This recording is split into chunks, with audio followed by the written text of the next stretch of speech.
하나님 말씀은 출애굽기 14장 10절로 14절의 말씀입니다. 출애굽기 14장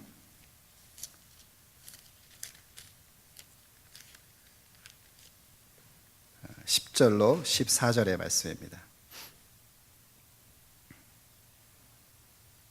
출애굽기 14장 10절로 14절의 말씀 제가 받들어서 읽겠습니다. 바로가 가까이 올 때에 이스라엘 자손이 눈을 들어 본즉 애굽 사람들이 자기들 뒤에 이른지라. 이스라엘 자손이 심히 두려워하여 여호와께 부르짖고 그들이 또 모세에게 이르되 애굽에 매장지가 없어서 당신이 우리를 이끌어내어 이 광야에서 죽게 하느냐? 어찌하여 당신이 우리를 애굽에서 이끌어내어 우리에게 이같이 하느냐? 우리가 애굽에서 당신에게 이른 말이 이것이 아니냐?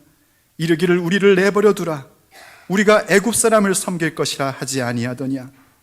애굽 사람을 섬기는 것이 광야에서 죽는 것보다 낫겠노라.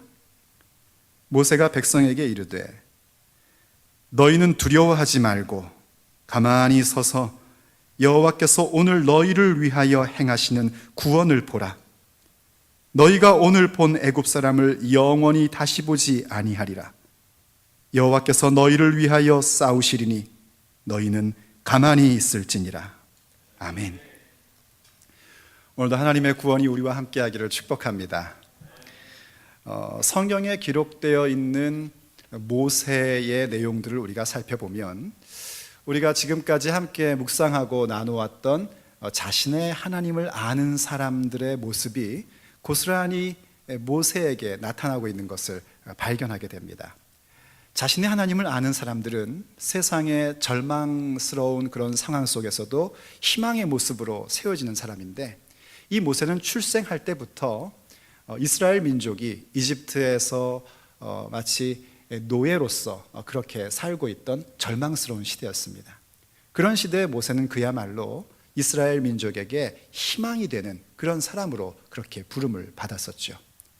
또한 자신의 하나님을 아는 사람들은 그 절망 가운데 희망의 모습이 어쩌다가 좋은 우연으로, 행운으로 되는 것이 아니라 끊임없는 성장과 성숙 속에서 이루어진다는 것을 알고 성장과 성숙을 갖는 사람들이 자신의 하나님을 아는 사람들입니다. 모세 역시 영웅으로 태어나지 않았습니다. 그저 평범한 한 집안의 자식으로 태어났고 하나님의 섭리 가운데서 점점 성장했으며 그리고 성숙되어진 모습을 갖게 됐었습니다. 또한 자신의 하나님을 아는 사람들은 어떤 모습인가? 성장과 성숙을 갖는 것뿐만이 아니라 자신의 인생 속에서 하나님의 말씀 앞에 떨 줄 알고 하나님의 함께 하심이 보여지는 삶을 사는 것이 자신의 하나님을 아는 사람들인데, 모세 역시 그가 하나님께 부름을 받아 사역하는 마지막 40여 년의 세월 동안에 하나님의 함께 하심이 나타내 보여지는 사람임에 틀림없었습니다. 그리고 더군다나 그는 하나님을 경외하는 사람, 그 말씀 앞에 떨 줄 아는 모습을 가졌던 사람이었죠. 어디 그뿐입니까? 모세는 그의 사역 속에서 하나님을 신뢰하기 때문에 선택하는 일들로 자기의 삶의 이야기들을 이끌어 왔었습니다. 바로 자신의 하나님을 아는 사람들의 모습, 그 모습이 바로 이 모세 속에 고스란히 담겨져 있는 것들을 우리가 발견하게 됩니다. 그런 모세가 어떤 시대, 자기가 살고 있던 시대뿐만이 아니라 오늘의 모든 시대 속에서도 또 교회 안뿐만이 아니라 교회 밖에까지 영향력을 주고 있다는 것은 어떻게 보면 자연스러운 일일지도 모르겠습니다. 모세가 우리에게 주고 있는 영향력의 핵심을 얘기해보자 하면은요, 일단은 십계명 아니겠습니까? 모세가 하나님께 받아서 줬던 십계명은 그야말로 우리의 믿는 바에 대한 가장 핵심을 얘기해 주는 것이고, 십계명이라는 말은 마치 일반화되어서 어떤 부분의 핵심적인 얘기를 할 때에 십계명이라는 표현을 씁니다. 이를테면 부부 십계명, 직장 생활 십계명 이렇게 쓸 만큼 그 십계명이라는 것이 모세를 통해서 우리에게 주어진 것들이고 모세의 영향력의 한 부분이죠. 그리고 교회 안에서는 성경의 가장 기본이라고 할 수 있는 창세기, 출애굽기, 레위기, 민수기, 신명기, 이거를 교회 역사는 뭐라고 별명을 붙였냐면 모세오경이다라는 별명을 붙였습니다. 바로 모세가 기록했다 하는 그런 믿음의 전통을 가지고 있죠. 성경의 기본을 이루고 있고 성경의 모든 해석이 이 오경을 통해서 해석되어야 할 만큼 중요한 책인데, 그렇게 모세의 영향력은 우리에게 임하고 있는 것을 보게 됩니다. 그런데 말입니다, 다시 한번 자세히 보면 모세의 영향력이라는 것은 모세 자신의 영향력이 아닙니다. 모세 자신의 영향력이 아니라 오히려 하나님의 영향력을 모세가 전달하는 것이었습니다. 하나님의 영향력을 모세가 발휘하는 것이었습니다. 그래서 일반 시중에서 리더십에서 굉장히 중요하게 여기는 선한 영향력이라는 것, 모세의 영향력은 바로 그러한 선한 영향력을 넘어서서 하나님의 영향력을 모든 세대 가운데 주는 거룩한 영향력입니다. 그래서 그의 모습이 참으로 자신의 하나님을 아는 사람들의 모습으로 있는 것이죠. 자신의 하나님을 아는 사람들, 그들은 누군가? 바로 거룩한 영향력의 사람들입니다. 그러므로 우리는 오늘 자신의 하나님을 아는 사람들로서 과연 모세의 인생 여정 속에서 어떻게 그렇게 거룩한 영향력을 갖게 되었는지, 과연 그런 거룩한 영향력을 갖는다는 것은 어떤 모습인지를 함께 추적해 보려고 하는 것입니다. 자신의 하나님을 아는 사람들의 그 활기찬 모습인 거룩한 영향력을 주는 것, 이 활기찬 모습이라는 것은요, 우리 안에 생명력 있는 삶이라는 겁니다.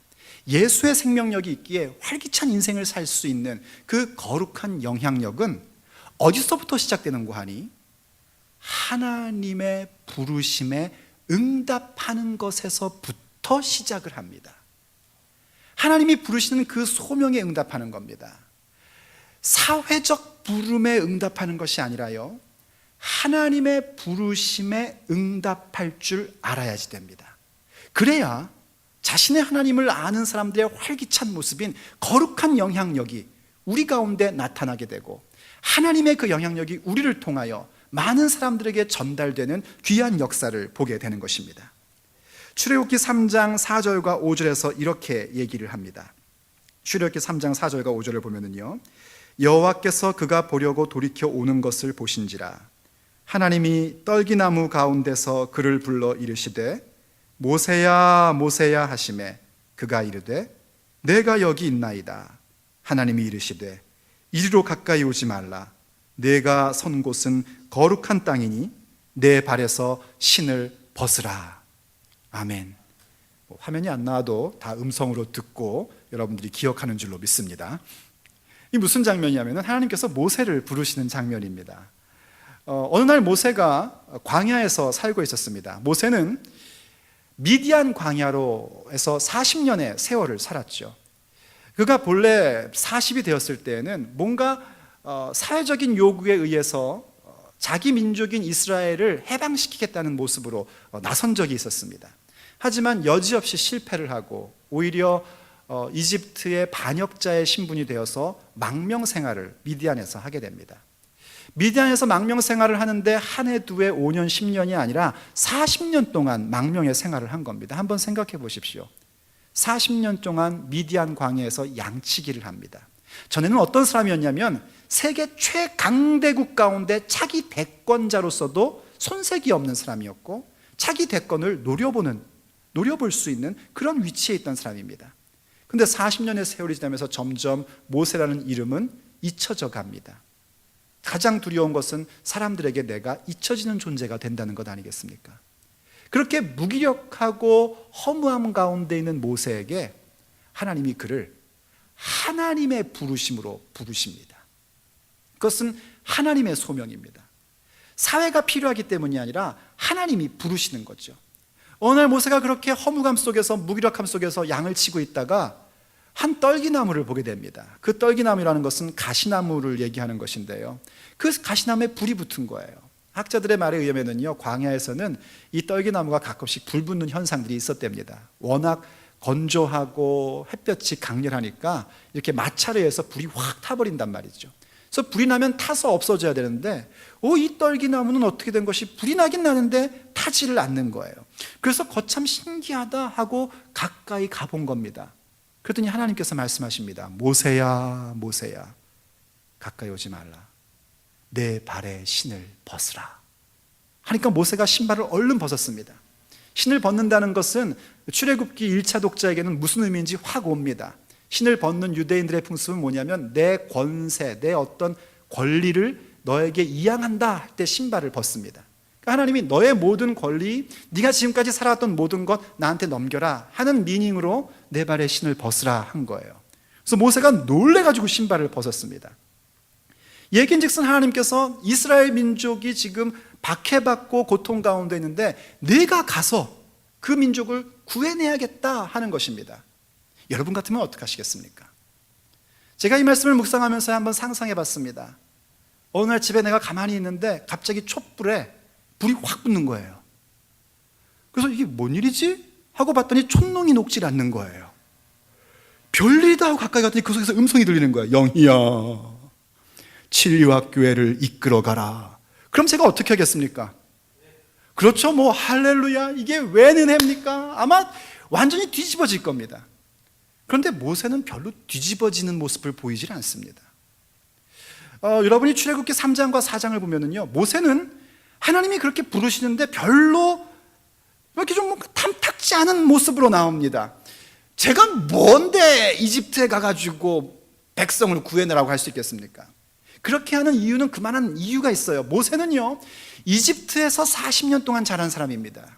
이집트가 얼마나 막강한 나라인지 누구보다 잘 알고 있는 사람이고요, 그 군대의 세력을 알고 있고 이집트에서 봤던 화려한 신전들을 봤던 사람입니다. 그런데 지금 자기 눈앞에 나타나는 하나님은 신기하긴 신기하지만 그냥 떨기나무에서 불 붙여놓고 부르는 하나님에 불과한 겁니다. 거길 나보러 가라고요? 이스라엘 백성을 구해온다는 얘기는 바로와 싸워야 된다는 얘기인데 내가 뭘 그걸 합니까?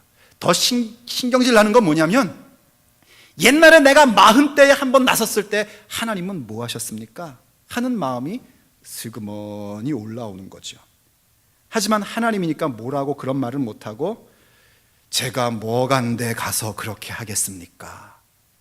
하니까 하나님께서요, 내가 너와 함께 하겠다라고 말씀을 해주십니다. 어쨌든 하나님이 함께 한다니까 또 할 말이 없어요. 그래서 다른 핑계를 또 댑니다. 하나님, 얘긴즉슨 이스라엘 민족 그 사람들이 보통 인간들입니까? 보통 고집스러운 사람들이 아닙니다. 제가 가가지고 얘기하면은 하나님을 누구라고 얘기를 할까요? 그리고 내가 하나님의 보냄받은 사람이라는 걸 뭘로 증명할 수 있겠습니까? 그러니 저는 못 갑니다. 그랬더니 하나님이 말씀해 주십니다. 하나님이 누구인지를 얘기해 주세요. 나는 스스로 있는 자 아니라 나는 나다 하는 그 거룩한 하나님의 이름을 가르쳐 줍니다. 그러면서 그에게 얘기합니다. 네 손에 있는 게 뭐냐? 지팡인데요. 던져라. 던졌더니만 그게 뱀으로 확 바뀌는 거예요. 꼬리를 잡으라. 그래서 꼬리를 딱 잡았더니 이것이 다시 지팡이로 바뀌는 거예요. 오, 놀랍지 않습니까? 이게 내가 너한테 주는 표적이다. 근데 그건 별로 조금 그래요. 왜냐하면 이집트에서 옛날에 봤던 거거든요, 자기도. 그랬더니 하나님이 한 가지 더 가르쳐 줍니다. 네 품에 손을 넣어봐라. 빼봐라. 그랬더니 손에 나병이 걸려 있는 거예요. 죽었구나 싶은데 하나님이 다시 또 품에다가 손을 넣어보랍니다. 또 빼보래요. 그랬더니 깨끗해졌어요. 신비한 능력 아닙니까? 이제는 갈만합니다. 그런데 모세가 또 얘기를 합니다. 하나님, 저는요 입이 뻣뻣하고 혀가 둔합니다. 정말 그래 보입니까? 저는요 출애굽기 보면서요 하나님하고 이렇게 말로 대응하는 모세를 보면서 그는 전혀 혀가 뻣뻣하거나 말을 못하는 사람이 아니라는 사실을 알게 됩니다. 모세는 말을 잘하는 사람입니다. 물론 40년 동안 미디안 생활을 했기 때문에 이집트어가 가물가물할 것 같기는 합니다. 그래서 그거를 핑계 삼아 얘기하는 거예요. 이집트어가 가물가물합니다. 그거니 가서 무슨 말을 하겠습니까? 제가 가가지고 이집트어로 유창하게 말해도 될까 말까인데 I 미노 스피크 잉글리시 이래 버리면은 이게 뭐가 안 될 거 아닙니까? 그래서 못하겠습니다 합니다. 그래서 하나님이 아론을 붙여주겠다고 얘기를 하시면서 그를 엄하게 꾸짖습니다. 내 이놈 가라! 하고 말씀하시는 거예요. 그래서 할 수 없이 출발을 합니다. 정말 억지로 출발을 하는데 그 모습이 성경에서 어떻게 나오면 이렇게 나옵니다. 모세가 그렇게 하나님의 명령 때문에 출발은 하긴 하는데요, 전혀 모세의 마음 가운데 결단이 없는 모습이 하나 나오는 장면이 있습니다. 본래 이스라엘 사람들은요 아브라함 이후부터 아들을 낳으면 할례를 베풉니다. 난지 8일 만에 할례를 베푸는 것은 뭐냐면 내가 하나님을 믿는 백성으로 하나님 말씀으로 살겠다는 결단의 예식으로 하는 거예요. 그래서 아브라함 이후부터는요 내 몸에 있는 할례는 부모님의 신앙의 고백이고 나의 그 믿음의 결단의 고백은 내 자식에게 할례를 행함으로써 결단을 드렸었습니다. 그런데 어떻게 된 게 모세의 아들은 할례를 받지 않은 상태 속에 있던 겁니다. 그래서 성경의 난해 구절로 얘기되어지는 부분, 모세가 그렇게 하나님의 명령을 따라서 이집트로 가는데 그 길목에서 하나님이 모세를 죽이려고 했다는 겁니다. 그런데 그 모습을 보고 아내 십보라가 자기 아들에게 할례를 행한 다음에 그 포피를 모세의 발에다 던지면서 말합니다. 당신은 나의 피난편입니다 하니까 하나님께서 모세 죽이려고 했던 것을 풀었다는 겁니다. 하나님이 진짜 모세를 죽이려고 했던 것은 아닙니다.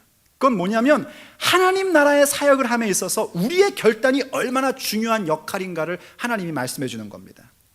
우리가 결단하지 않으면 하나님 나라의 일을 이룰 수가 없는 겁니다. 그래서 하나님이 결단케 하시려고 했는데 그때 누가 나섰냐면 아내가 나선 거 아닙니까? 하여튼 남편들은 아내가 없으면 되는 일이 없어요. 그렇죠? 남자분들.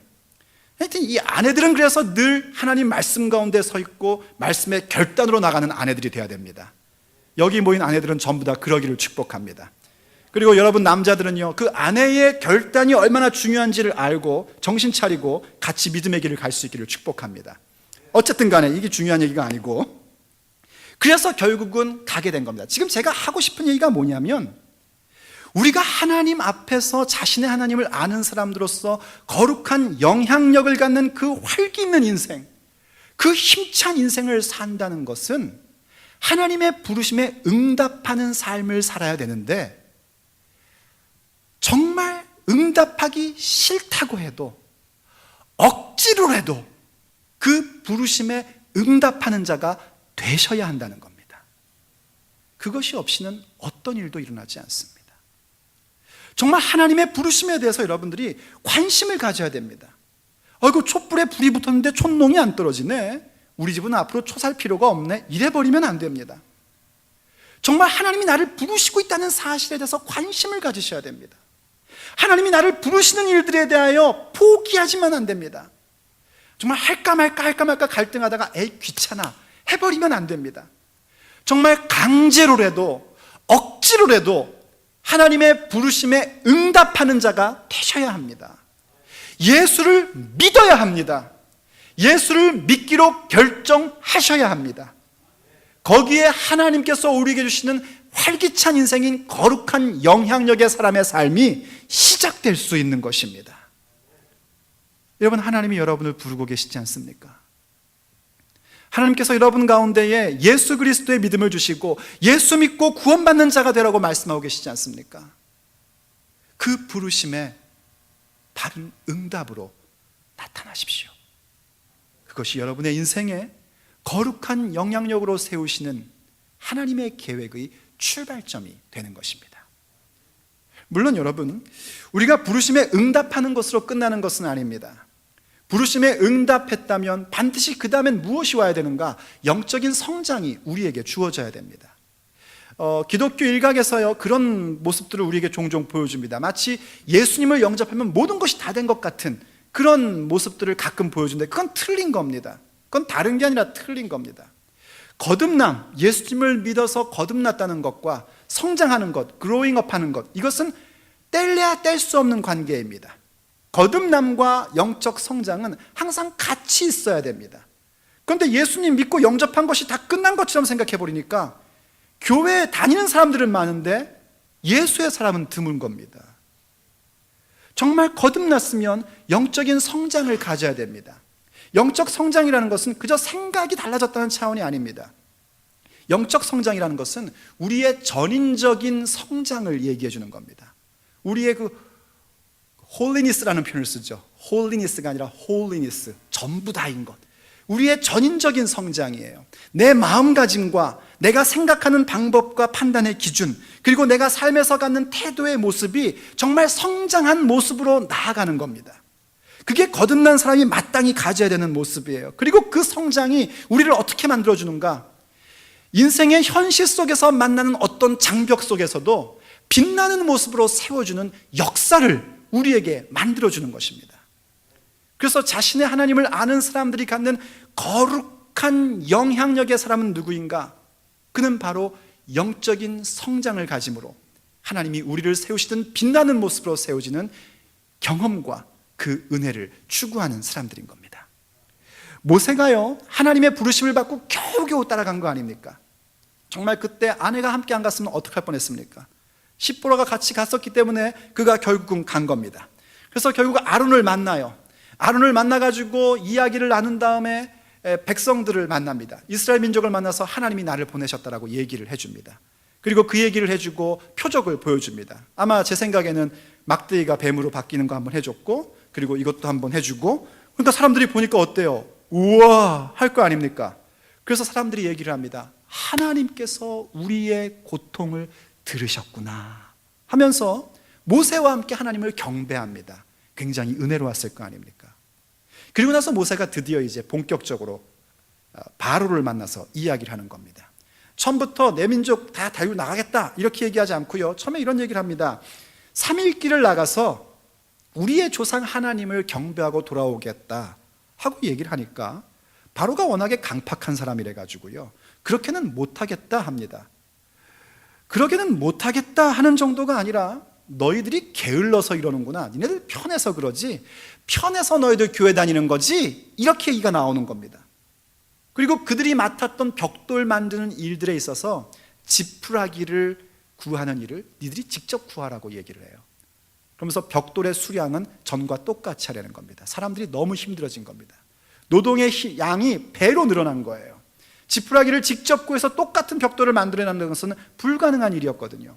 그래서 바로에게 가가지고 이스라엘 장로들이 컴플레인을 합니다. 어떻게 이럽니까? 했더니 바로 모세와 아론이 한 얘기를 하면서 너희들이 게으르기 때문에 니네 하나님한테 가가지고 뭐 제사를 지낸다는 둥 그런 소리 하는 거 아니야? 했습니다. 그랬더니 이 사람들이요 나와가지고 모세와 아론을, 성경엔 그렇게 표현하지 않았지만 제가 볼 땐 그겁니다, 째려보며 하나님이 너희를 벌하기를 원한다 이러고 얘기를 했다는 겁니다. 이 사람들이 그래요. 그런데 그때 모세가 어떻게 한 줄 아십니까?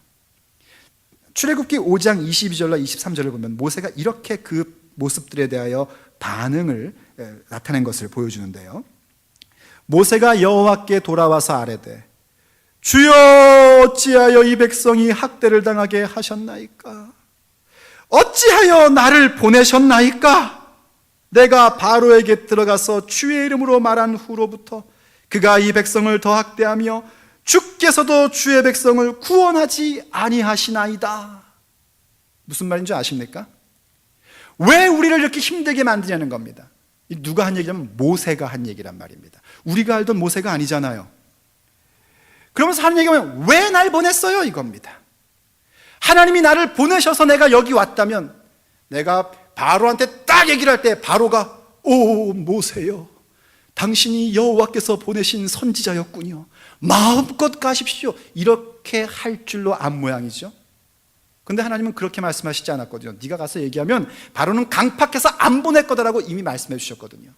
근데 그 얘기는 모세의 귀에 별로 들려오질 않았던 겁니다. 백성들이 자기를 향하여 째려보고 원망을 하니까 하나님은 왜 날 보내신 거예요? 왜 나한테 이런 일을 주시는 거예요? 하고 똑같이 백성과 불평하는 모세였습니다. 그런데 그랬던 모세가 오늘 본문인 출애굽기 14장 13절과 14절의 모습에서는 전혀 다른 모습을 보여줍니다. 다시 한번 보시죠. 모세가 백성에게 이르되 너희는 두려워하지 말고 가만히 서서 여호와께서 오늘 너희를 위하여 행하시는 구원을 보라. 너희가 오늘 본 애굽 사람을 영원히 다시 보지 아니하리라. 여호와께서 너희를 위하여 싸우리니 너희는 가만히 있을지니라. 아멘. 모세 같습니까? 아니, 제가 모세 같냐는 얘기가 아니고 지금 이 표현이 모세 같습니까? 이제 우리가 아는 모세 같습니다. 아까 그 불평하던 모세는 우리가 알던 모세가 아닙니다. 지금 14장에서 얘기하는 모세, 너희들 고만 시끄러워, 조용히 해, 가만히 있어, 하나님이 하실 일을 좀 봐 하는 모세가 우리가 알고 있는 모세입니다. 사실 지금 이 14장의 상황은요, 아까 읽었던 5장의 상황보다 더 심각한 상황입니다. 5장의 상황에서는 하나님의 백성들이라고 하는 이스라엘 민족이 모세를 째려본 것밖에 없어요. 그러면서 뭐 어떻게 해를 가한 것도 아니고요, 무슨 뭐 영화처럼 뭐 돌을 던진 것도 아니고요, 그냥 한마디 한 겁니다. 하나님께서 너희들을 벌 주기를 원해. 아이고, 이러고 만 거예요. 그런데 그때는 뭐 이럴 수가 있냐고, 하나님이 어떻게 나한테 이러실 수 있냐고 했던 모세였는데, 지금 14장의 상황은 뭐냐면 앞에는 홍해가 가로막고 있고 뒤에는 이집트의 군대가 보내줬다가 바로가요, 마음이 바뀌어가지고 저것들을 내가 광야에서 다 싹 죽여야겠다 하고 세계 최강의 군대를 이끌고 추격해 오고 있는 겁니다. 거기에다가 백성들은요, 더 크게 분노하고 있는 겁니다. 우리가 애굽에서 그냥 섬기겠다고 했는데 왜 우리를 끌고 나와가지고 이 광야에서 죽게 하냐면서 모두들 다 데모하고 있는 겁니다. 상황을 따지자면 정말 하나님을 신뢰할 수 없는 상황에 빠져 있는 겁니다. 인생의 최고의 장벽 가운데 있는 거예요. 그런데 모세가 거기서 말합니다. 너희들 좀 조용히 해. 가만히 있어. 하나님이 하시는 일을 봐. 너희들이 지금 보고 있는 이 모든 대적들은 너희들이 오늘 보는 게 마지막이고 끝장날 거야. 하나님이 하시는 일을 좀 봐라 하고 얘기하는 모세의 모습을 봅니다. 무슨 얘기인 줄 아십니까? 모세가 하루아침에 모세가 된 것이 아니라 4장과 14장 사이에 있었던 일들, 하나님께서 이집트 가운데 내리셨던 하나님의 재앙, 하나님의 심판, 그 기적 속에서 모세가 점점 성장했다는 것입니다. 그 영적인 성장을 매 순간순간마다 갖다 보니까 인생에서 만날 수 있는 장애물 앞에서 모세는 빛나는 모습으로 서 있던 겁니다. 그게 바로 거룩한 영향력을 가진 사람의 모습입니다. 여러분, 살다 보면은요, 장벽을 만날 때가 있습니다. 살다 보면 우리의 인생 앞에 홍해가 갈려져 있고 뒤에서는 이집트 군대가 추격해온 듯한 그 느낌을 받을 때가 있습니다. 그런 일을 만날 때가 있습니다. 그때에 영적인 성장을 가진 자들은 잠잠히 하나님의 하시는 일을 보라고 나 자신에게, 그리고 나와 함께하는 사람들에게 선언하는 사람이 됩니다. 그 모습은 그 자체로 빛나는 모습입니다.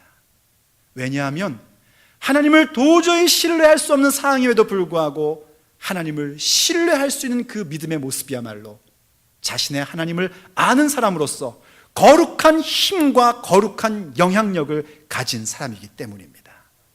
저는 우리가 그런 사람들이 되기를 간절히 원합니다. 그런데 좀 이상한 게 있죠. 사실 그 10가지 표적과 재앙은요, 모세만 본 게 아닙니다. 지금 거기서 죽겠다고, 왜 우리를 광야 가운데 이끌어와서 우리까지 죽게 하냐고, 차라리 애굽에서 애굽을 섬기며 사는 것이 광야에서 죽는 것보다는 낫지 않느냐고 얘기하는 그들도 이 10가지 재앙, 10가지 기적을 목격했고 그 기적의 혜택을 받고 지금 그 자리에 있는 겁니다. 그런데 어떤 사람들은 그런 똑같은 기적을 체험했음에도 불구하고 인생의 장벽 앞에 원망과 불평과 옛날 과거 예수 믿기 전의 삶으로 돌아가고 싶어서 불평하는 사람이 있는가 하면, 어떤 사람은 똑같은 기적을 체험하면서도 그 인생의 장애물 앞에서 빛나는 모습으로 서 있는 사람도 있습니다. 무엇이 차이인 줄 아십니까? 그것은 여러 가지 기적의 체험 속에서 하나님과의 깊은 사귐을 가졌느냐 갖지 못했느냐의 차이입니다. 그래서 거룩한 영향력의 사람은 누구인가? 하나님과의 깊은 사귐을 가지며 그 말씀에 대하여 순종의 발걸음을 갖는 자들이 하나님의 거룩한 영향력을 나타내는 빛나는 모습으로, 존중받는 모습으로 세워질 수 있는 것입니다. 성경의 기적에 대한 기사들이 많지 않습니까? 그러면은 이제 성경을 처음 보시는 분들은 그게 그냥 신기하게만 보이죠. 참 좋다, 야 신기하다, 이것만 보입니다. 하지만 성경을 조금 더 자세히 보면은요, 거기에는 모든 기적이 일어날 때마다 두 부류의 사람으로 나눠지는 것을 발견하게 됩니다. 한 부류는 누구냐면 기적의 소산물에 취하는 사람들입니다. 그 기적의 결과에만 기뻐하고 즐거워하는 사람들이에요. 근데 또 한 부류는 누구냐면 그 기적이 일어나는 것에 대한 본질을 보는 자들입니다. 기적으로 인하여 나타나는 혜택과 기적으로 인하여 나타나는 소산물에 빠져 있는 것이 아니라 그 기적의 본질이신 하나님을 바라보는 자들입니다. 그 차이는 하늘과 땅의 차이입니다. 그 차이는 비교할 수 없는 엄청난 차이로 나타나게 됩니다. 기적의 소산물에 빠져 있는 사람은요, 그 기적이 일어나는 순간 마치 믿음이 있는 것처럼 보이고요, 예수님과 함께하는 사람처럼 보여집니다. 하지만 기적의 소산물만을 바라보고 있던 그들은 결정적일 때 예수님을 거역하고 예수님을 배반합니다. 하지만 기적의 본질을 보는 자들은 다릅니다. 기적의 본질이신 하나님을 보는 자들은 오히려 인생의 장애물을 만날 때에 더 큰 성장의 모습으로, 의연한 모습으로, 빛나는 모습으로 세워지는 것들을 우리에게 계속해서 보여줍니다. 모세가 바로 그 일을 했던 겁니다. 모세가 하나님 앞에 그렇게 거룩한 영향력을 가질 수 있었던 본질에는 무엇이 있었냐면 하나님과의 깊은 사귐 속에서 하나님 말씀에 대한 순종의 발걸음을 가졌던 것입니다. 특별히 출애굽기 33장 11절에서는 이렇게 우리에게 가르쳐주고 있습니다. 사람이 자기의 친구와 이야기함 같이 여호와께서는 모세와 대면하여 말씀하시며 모세는 진으로 돌아오나 눈의 아들 젊은 수종자 여호수아는 회막을 떠나지 아니하니라 하고 얘기합니다. 모세 얘기만 우리가 보는 건데요, 여호와께서는 모세와 대면하여 말씀하셨는데 친구와 이야기하는 것처럼 얘기했대요. 그렇게 하나님과 친밀감이 있었다는 겁니다. 여러분, 하나님과 사귀십니까? 하나님과의 시간을 갖고 계십니까? 하나님이 우리에게 주시는 여러 가지의 일들 혹은 하나님의 능력이 아니라 하나님을 바라보고 계십니까? 그게 가장 중요한 핵심입니다. 하나님을 목적하고 사귀는 모습, 그것이 모세로 하여금 모세 되게 한 것입니다. 이 부분을 놓치지 않는 것이 우리를 낙심과 절망과 좌절과 허무감 속에서 생명력 있고 빛나며 하나님 앞에 거룩한 모습으로 세워지는 역사를 만들어 준 것입니다. 그래서 하나님과의 사귐 그 자체를 가지셔야 됩니다. 하나님만을 바라보던 그때가 언제십니까? 하나님만을 기뻐하던 때가 언제입니까? 내가 지금 뭔가 원하고 있는 것을 목적하는 것이 아니라 그 모든 걸 다 제쳐놓고 하나님을 원합니다 하며 고백했던 적이 언제입니까? 아니, 하나님을 원합니다 한 다음에 그 뒤에 딴 거 얘기하고 싶어서 형식상 한 것이 아니라 정말 내 중심 가운데 하나님을 원합니다 하는 그 고백 말입니다. 그것이 우리를 거룩한 영향력의 사람으로 만들어줍니다. 일반 시중에서 리더십이라는 것은 영향력이라는 얘기를 많이 합니다. 그래서 사람들에게 더 이상 이제 뭐 보스나 혹은 어떤 기술력이 리더십이 아니라 누가 영향력을 주느냐에 따라서 리더가 결정되는 것이다 하는 얘기를 하죠. 그래서 리더가 가져야 될 중요한 성품이 뭐냐면 선한 영향력을 주어야 한다는 겁니다. 근데 우리가 알다시피 사람의 영향력이라는 것은 항상 들쭉날쭉합니다. 그 사람이 항상 선할 수가 없는 것 알고 있지 않습니까? 그래서 우리에게 필요한 것은 세상에서 시작되는 영향력이 아니라 하나님께로부터 오는 거룩한 영향력이어야 하는 것입니다. 그 거룩한 영향력의 사람으로 살아가는 모습은 자신의 하나님을 아는 사람들의 힘차고 빛나는 모습이고, 그것은 정말 예수의 사람다운 모습입니다.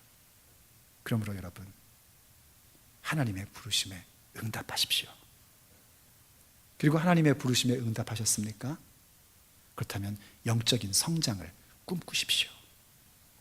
어떤 장애물 앞에서도 가만히 있어 하나님이 하시는 일을 보자 라고 말할 수 있는 그 빛나는 모습을 소망으로 품으십시오.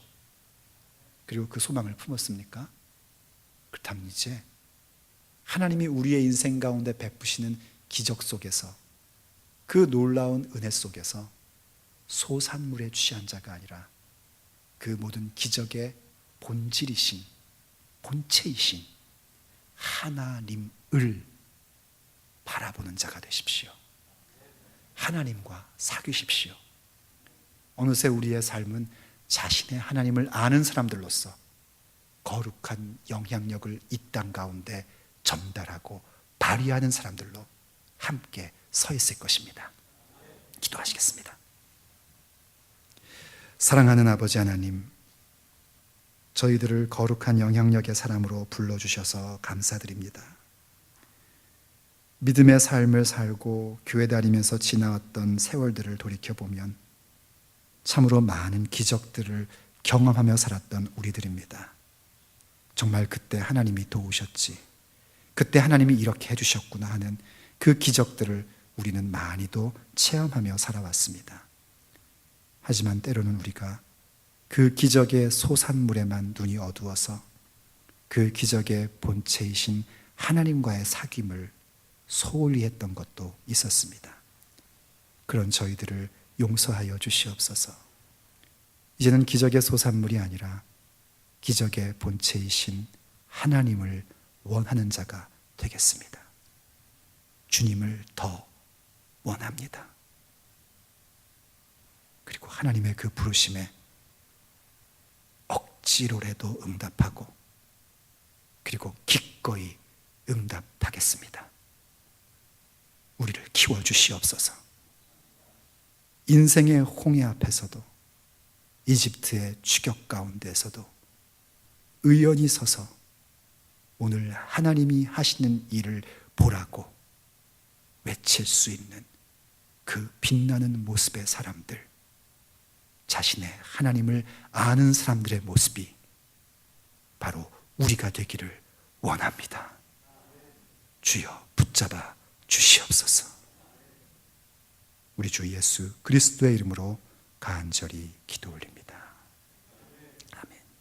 마라나타 주 예수여 어서 오시옵소서. 땅의 모든 끝 모든 족속 주를 찬송하게 하소서.